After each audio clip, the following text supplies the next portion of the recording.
Foi falando aqui de confinamento, semi-confinamento, terminação intensiva a passo, o pessoal cresceu mais de 300% no Brasil nos últimos 5 anos e eu quero repercutir essa informação aqui com o Paulo Dias. Estávamos no bloco anterior falando sobre isso e é impressionante como essa modalidade cresceu e como ela tem uma entrega em desempenho, né, em evolução desses animais no confinamento e no coxo, é impressionante, né?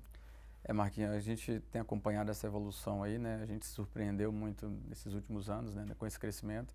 E mais surpreendente ainda é que realmente a gente está dominando a técnica, não deixando nada a desejar na área de confinamento, né? Bacana. Agora, qual que é a diferença de um sistema para o outro? É percentual fornecido? Na verdade, o TIP, ele utiliza uma área maior, utilizando um pouco mais da pastagem, né? E com consumo de concentrado simplesmente no coxo. Quando você vai para o confinamento, você tem uma dieta total ali dentro do confinamento com animais que não têm acesso a nenhum tipo de volumoso.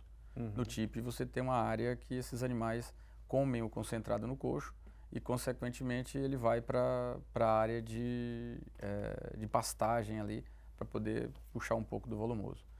Entendi, basicamente é isso. E a que você acreditaria esse crescimento aí da TIP, do semi-confinamento?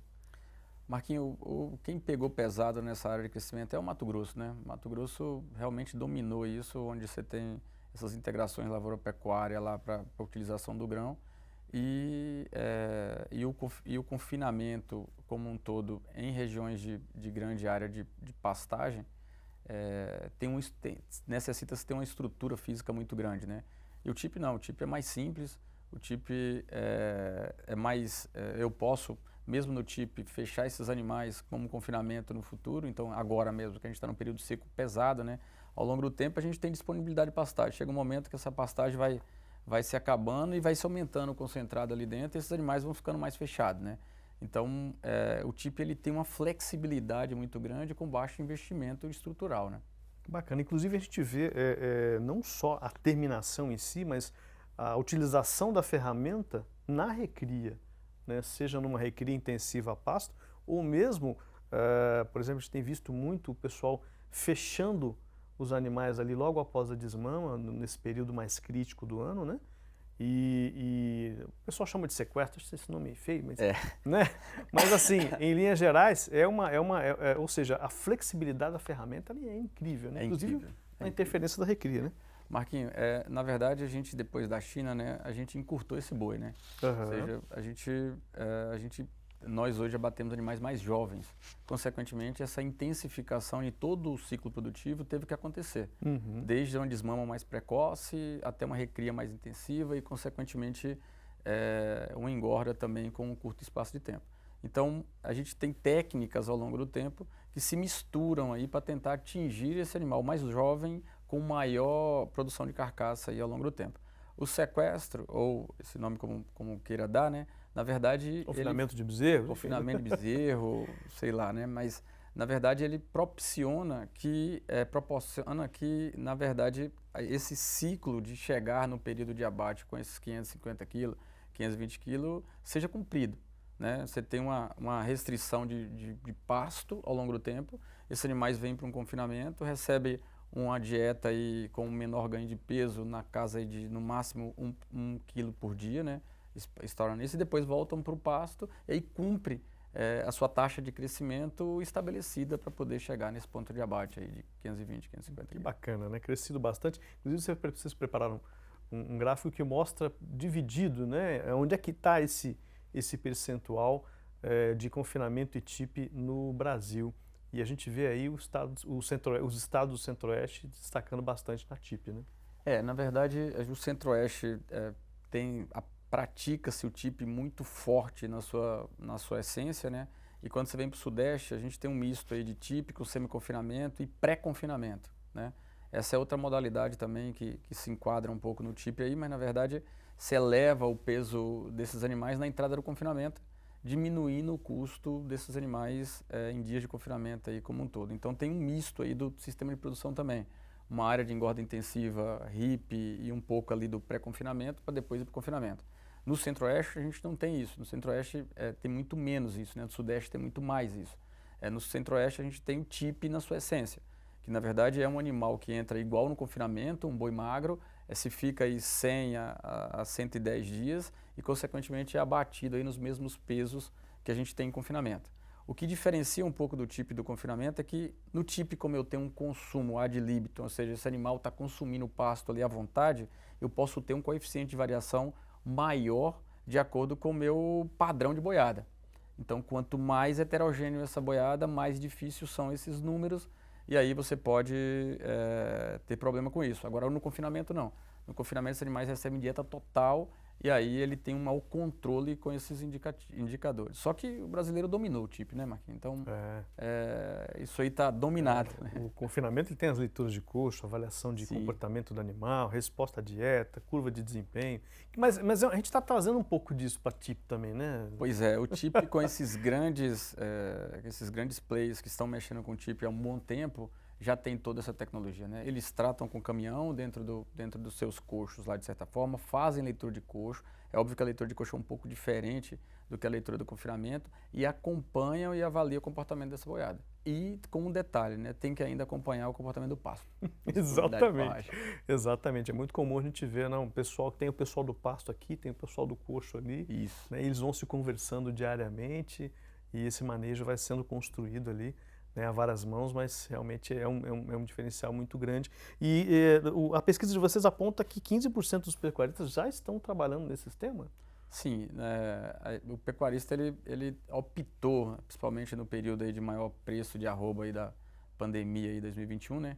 A pandemia mexeu um pouco nesse jogo também, né? Mexeu e tinha um pouco mais de risco e aí a turma optou por ter uma modalidade que a estrutura física fosse mais barata. E, consequentemente, emplacou o TIP muito fortemente.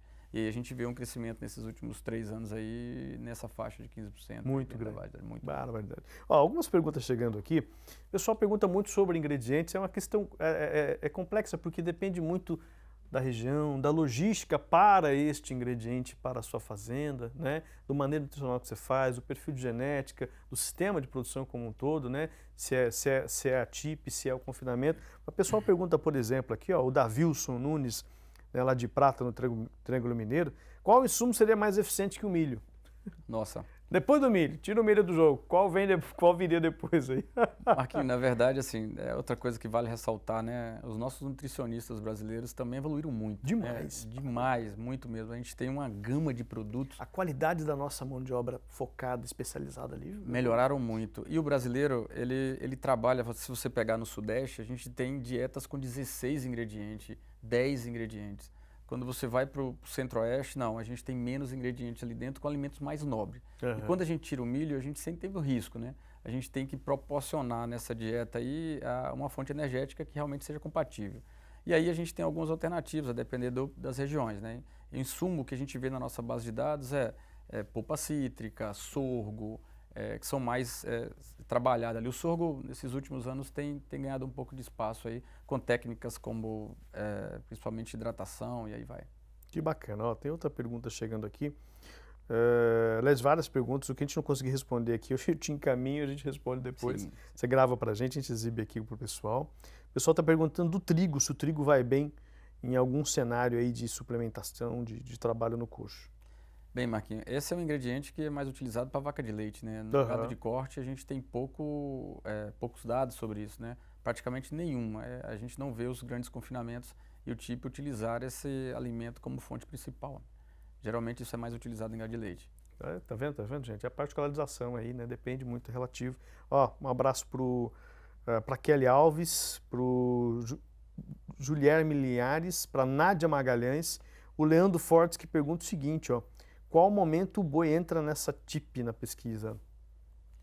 Bem, o momento vai aí que é legal, né? Porque o TIP ele tem um pouco mais de flexibilidade. Depende do manejo. Depende do manejo, depende da carga de pastagem que tem ali, depende do efeito substitutivo que você quer fazer com concentrado para pasto, né? Então, se você quiser ter uma oportunidade de uma compra, de uma reposição mais em conta, você aperta o cerco ali, aumenta a quantidade de consumo de concentrado e, consequentemente, você consegue aproveitar essa oportunidade, né? Então, mas em média, o TIP no Brasil, Esse é um boi entrando aí de 360, 380 quilos dentro do tipo Uhum. e ficando aí igual o confinamento na faixa aí de 90, 95 dias a 120 dias. Show de bola. Gente, conversei aqui com o zootecnista e mestre em produção animal, Paulo Dias, gentilmente amanhecer aqui com a gente, começando o mês de agosto juntos aqui, girando o boi pelo Brasil. Te agradeço demais pela visita, pela prestação de serviço. E é isso, né? O que chegou aqui depois, o Timão você grava e manda para nós. Sem problema, Combinado? Marquinhos. Combinado. Eu convido a todo mundo baixar aí na nossa página todo o repórter, todo esse compilado de dados que a gente tem mais de 70 páginas de dados e informações. Espero que todos possam usufruir disso e nós estamos à disposição para poder prover para essa cadeia pecuária aí mais informações e, consequentemente, esses pecuaristas serem mais competitivos e abraçar um pouco essa oportunidade de mercado crescente através da proteína de carne. E que vem aí a temporada de confinamento que nós estamos agarrados. Nós estamos agarrados. Custo baixando, indicador positivo, né? Oh, Obrigado, não demora a voltar, Obrigado tá a bom? você, Marquinhos.